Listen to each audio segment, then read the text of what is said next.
Hello everyone, welcome back to my channel, and those who are new, welcome to my channel. And sorry guys for uploading this video late. I was supposed to upload it at 11 am, but due to some technical issue I was unable to upload it, and now I am recording this video again for you all. Sorry again. So coming to the main point of this video, in this video I am going to cover all the point like how I am able to complete my syllabus in very short time and what resources I am using right now. And starting with the physics, जिसमें बहुत सारे NEET student को डर लगता है, तो हम उसी से स्टार्ट कर रहे हैं। अपने फिज़िक्स में हमें क्या करना है, सी गाइस, अभी हमारे पास इतना टाइम नहीं है कि हम थ्योरी करें। It will consume a lot of time and we can not afford it. So आपको क्या करना है कि जितने भी फिज़िक्स में फॉर्मूलाज हैं 11th एंड 12th के, आपको एक शीट पर लिख लेना है, उनको सब फॉर्मूलाज को कवर करके लिखिए। एंड या there are so many YouTube channel जहाँ पर आप अपने फॉर्मूलाज देख सकते हैं in one shot, but I recommend कि आप वहाँ से PDF डाउनलोड मत कीजिए, अपने हैंड से उसको लिखिए, क्योंकि उससे ना आपका माइंड उन चीज़ को एब्जॉर्ब कर लेगा। तो आपको अपने हैंड से लिखने हैं वो formulas, okay. And the second thing, आपको फिजिक्स में क्या करना है, इस टाइम सिर्फ प्रीवियस ईयर सॉल्व कीजिए। एंड प्रीवियस ईयर सॉल्व करते टाइम आपको जो वहाँ पर फॉर्मूलाज मिलते हैं या कोई कॉन्सेप्ट ऐसा मिलता है कि आपको लगता है कि हाँ ये अच्छा है, वो भी उस शीट में लिख लीजिए। ये दोनों चीज़ आपको फिजिक्स में इस टाइम करनी है, इससे अलग कुछ नहीं करना है। रीज़न इज़ कि अभी जेई का एग्ज़ाम हुआ था, उसमें भी स्टूडेंट ने यही रिव्यू दिया कि जो हमारे जेई में जो क्वेश्चन पूछे गए वो डायरेक्ट फॉर्मूलाज बेस्ड थे। मोस्ट ऑफ द क्वेश्चन, ऐसा नहीं पूरे, लेकिन मोस्ट ऑफ द क्वेश्चन। अगर आपको 100+ स्कोर करना है फिजिक्स में तो आप ये कीजिए। एंड लास्ट ईयर भी इसी टाइप का था पेपर कि उसमें फॉर्मूला बेस्ड क्वेश्चन बहुत थे कि स्टूडेंट ईजिली 100+ स्कोर कर सकता था। ओके तो आपको क्या करना है, सिर्फ फॉर्मूलाज को लिखना है, अच्छे से ग्रैप करना है उसको, ठीक है, और प्रीवियस ईयर क्वेश्चन सॉल्व करने हैं। Now coming to the chemistry, आपको केमिस्ट्री में तीनों पार्ट में अलग अलग चीज़ों में क्या क्या करना है। And most of the student physical chemistry से डरते हैं, तो उसमें भी सेम आपको क्या करना है, फॉर्मूला शीट बनानी है अपनी उसकी। या वन मोर थिंग, आप जो फॉर्मूला लिख रहे हैं उसका मीनिंग क्या है, उसमें जो आप यूज़ कर रहे हैं उसका मीनिंग क्या है, वो आपको पता होना चाहिए। Otherwise it is of no use कि आप फॉर्मूला लिख लें और आपको अप्लाई करना ना है, ठीक है। आपको उसमें पता होना चाहिए फॉर्मूलेज में किसका क्या मीनिंग है। अब आप ऑर्गेनिक में देखिए, ऑर्गेनिक में आपको अपनी NCERT करनी है, because same thing NCERT based ही हमारा ऑर्गेनिक का क्वेश्चन आता है। अभी जो हमारा 4th अटैम्प्ट जेई का हुआ उसमें डायरेक्टली NCERT बेस्ड ही रिएक्शंस थी, तो नीट में तो आप सोचिए उससे थोड़ा लेवल नीचे ही आता है, ओके। तो आपको ऑर्गेनिक के लिए NCERT कवर अप करनी है। It will hardly take you 6 to 7 hour अगर आप NCERT को लेकर बैठते हैं। एंड इनऑर्गेनिक में आप कुछ नहीं कर सकते फिलहाल, और जो आपने अभी तक टॉपिक नहीं किए हैं उसको आप स्किप कर दीजिए, उसको देखिए भी मत। एंड सेकेंड थिंग जो आपको केमिस्ट्री में करनी है वो भी प्रीवियस ईयर ही है, ठीक है। Most of the major portion आपका प्रीवियस ईयर से कवर हो जाएगा। मैंने खुद किए हैं तो मुझे खुद पता है कि जो आपकी ऑर्गेनिक की जो NCERT है वो प्रीवियस ईयर से कवर हो जाती है। इनऑर्गेनिक में भी जो मोस्टली क्वेश्चन होते हैं वो आपके प्रीवियस से कवर हो जाते हैं। तो आपको केमिस्ट्री में जो फॉर्मूलाज लिखने हैं, एंड ऑर्गेनिक के लिए NCERT करनी है, एंड आपको प्रीवियस ईयर करने ही है। एंड वन मोर थिंग, जब आप प्रीवियस ईयर करें, जो क्वेश्चन आपके वन गो में हो जाए उसको छोड़ दीजिए, लेकिन आपको जहाँ डाउट हो या आपको लगे कि ये मेरा गलत हुआ, उसको किसी भी मार्कर पेन से हाईलाइट कर लीजिए, क्योंकि आपको उसको रिव्यू ज़रूर करना है एग्जाम से पहले। Now coming to the biology, see guys, इस टाइम हमारा जो मेन फोकस है वो सिलेक्शन है। सो हमारी जो फिज़िक्स है वो हमें रैंक डिसाइडिंग फैक्टर है, लेकिन जो सिलेक्शन दिलाती है वो बायोलॉजी है। So right now our only aim is selection, not a rank. Rank के बारे में कोई नहीं सोच रहा, सिलेक्शन चाहिए, तो उसके लिए बायोलॉजी पे फोकस ज़रूर करना है, क्योंकि बायोलॉजी का जो वेटेज है वो उन दो सब्जेक्ट के इक्वल है। सपोज आपका जो अगर बायोलॉजी में 300+ स्कोर आ जाता है, आप एक सेफ साइड पे आ जाएंगे। एंड ये इजीली पॉसिबल है अगर आप अब भी अपनी NCERT को फोकस करें, because most of the question, most of नहीं, मैं ये बोलूँगी ऑल क्वेश्चन जो हमारे लास्ट ईयर आए थे वो NCERT से आए थे, 90 आउट ऑफ 90। बट सपोज आप ये सोचिए कि इस बार चलो 5 क्वेश्चन थोड़े प्रीवियस ईयर से आ जाए या फिर कहीं और से आ जाए, 85 तो क्वेश्चन NCERT से ही आएंगे ना। और 85 में से 85 आप सही कर सकते हैं, और नहीं भी 80, सपोज 320 मार्क्स आपके कहीं नहीं जाते हैं अगर आप अच्छे से अब भी NCERT को फोकस करें और आप प्रीवियस ईयर कीजिए। बायोलॉजी के लिए भी NCERT प्लस प्रीवियस ईयर आपको तीनों ही सब्जेक्ट में अभी करनी है।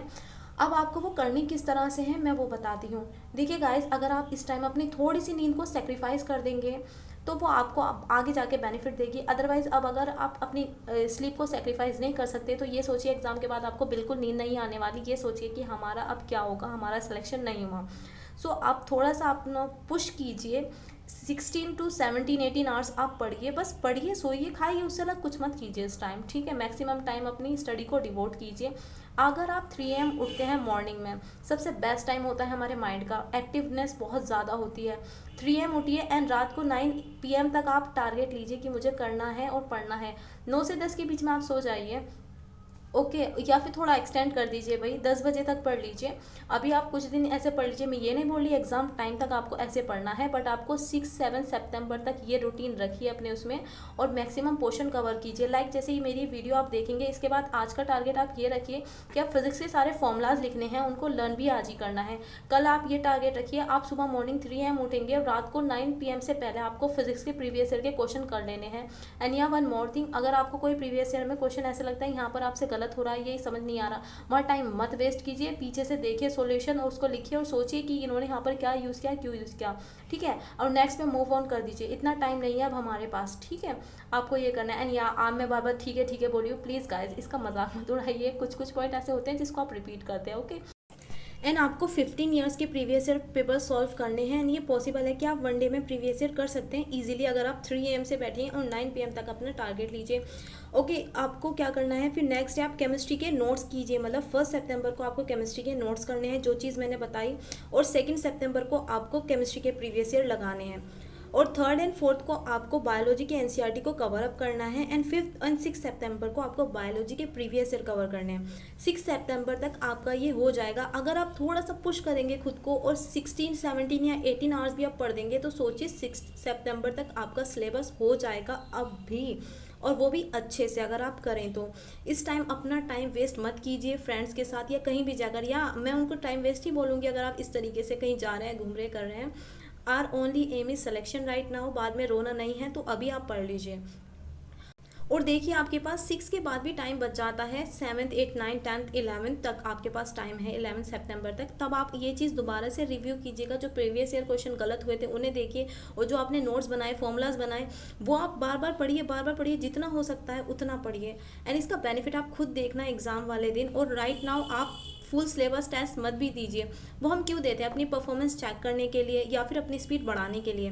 देखिए परफॉर्मेंस जब देखी जाएगी जब हम पूरे अच्छे से सिलेबस के लिए तैयार होंगे, मार्क्स नहीं आएंगे, डिमोटिवेट होंगे। और स्पीड जब हम चेक करते हैं, जब हमें सब कुछ आता हो, तो हम उसको देखें कि हम कितने टाइम में उसको कवर अप कर लें।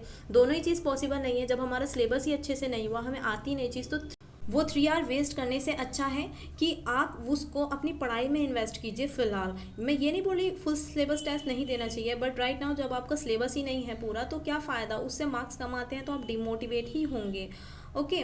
तो आपको ये चीज़ करनी ही है। और आपको किस तरीके से ऐसे पढ़ना है कि आप पूरे एक दिन में एक सब्जेक्ट करें और आप बोर ना हो, तो उसके लिए आपको अपना टाइमिंग स्लॉट में डिवाइड करना है। लाइक आपको 3 आवर का एक स्लॉट लेना है और उसमें भी आपको 4 स्लॉट बनाने हैं जो 45 मिनट्स ईच रहेंगे। एंड हर 45 मिनट्स के बीच में आपको 5 मिनट का ब्रेक लेना है। लाइक 45 मिनट्स आप पढ़े, 5 मिनट का ब्रेक ले लिया, किसी भी तरीके से आपको जैसे माइंड रिलैक्स फील होता है वो काम कीजिए उस 5 मिनट में, देन अगेन स्टार्ट कीजिए। ऐसे कि 3 आवर का स्लॉट रहेगा, इसमें 20 मिनट्स एक्स्ट्रा होंगे जिसमें आपको 5 मिनट का ब्रेक लिया था, फिर दोबारा से रिपीट कर दीजिए। बीच में आपको जो भी उठना है खाने के लिए उठिए, बट यही आप स्लॉट को रिपीट करते रहिए। जितना घंटा आप पढ़ सकते हैं उतना पढ़िए, मैक्सिमम अपना आउटपुट दीजिए, ओके। सो यही सब पॉइंट है जो मैं फॉलो कर रही हूँ, और अपना सिलेबस इतने कम टाइम में मैंने कवर अप किया। मैंने भी इसी तरीके से टारगेट लिया था। ये पॉसिबल नहीं है आप तीनों सब्जेक्ट अब करें दिन में, या this is not scientifically good method कि आप एक सब्जेक्ट को पूरे दिन करें, बट राइट नाउ हमारे पास टाइम नहीं है, हम उसको अफोर्ड नहीं कर सकते कि तीनों सब्जेक्ट करें। तो आप ऐसे करके कवर कीजिए कि एक दिन में एक सब्जेक्ट को कवर करना है। एंड मैंने भी किया है, थोड़ा बोर सा फील होता है, बट अगर आप स्लॉट में डिवाइड करेंगे तो बोर नहीं फील होगा, अच्छे से आप कवर अप कर लेंगे।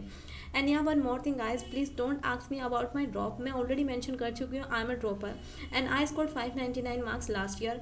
एंड या दिस टाइम मेरी टेस्ट सीरीज में 600 से 650 के बीच में स्कोर आता है, उससे ज़्यादा भी आ जाता है, बट जो मैक्सिमम है मैं वो ही बता रही हूँ, 600 650 के बीच में।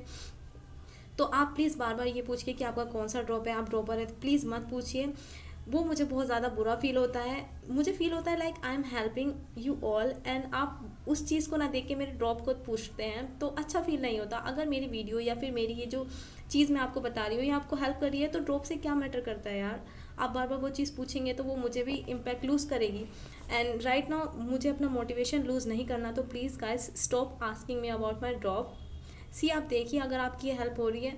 अदरवाइज़ अगर आपको लगता है कि ड्रॉप मैटर करता है किसी की वीडियो देखने के लिए तो प्लीज़ आप मत वॉच कीजिए, क्योंकि मुझे वो बुरा फील कराता है कि मैं अपना पूरा 100% दे रही हूँ आप लोगों की हेल्प करने के लिए, एंड इंस्टेड ऑफ दैट आप लोग मुझसे पूछ रहे हैं कि मेरा ड्रॉप कौन सा है या फिर मैं ड्रॉपर हूँ। Please don't ask it again and again. And I know आप लोग बहुत सपोर्टिव हैं, बहुत पॉजिटिव आप कमेंट करते हैं, बट प्लीज़ गाइज मत पूछिए। एंड या thank you guys so much, आपने लास्ट वीडियो पे इतना ज़्यादा पॉजिटिव रिस्पॉन्स दिया और इतने ज़्यादा पॉजिटिव वर्ड बोले, मुझे बहुत ज़्यादा मोटिवेशन मिली और बहुत। एंड आई बिलीव कि आपका सिलेक्शन अब भी हो सकता है अगर आप अपना 100% एफर्ट्स अब भी डालें, क्योंकि ये टाइम आप रिवीजन ही तो कर रहे हैं, फर्स्ट टाइम तो पढ़ नहीं रहे हैं।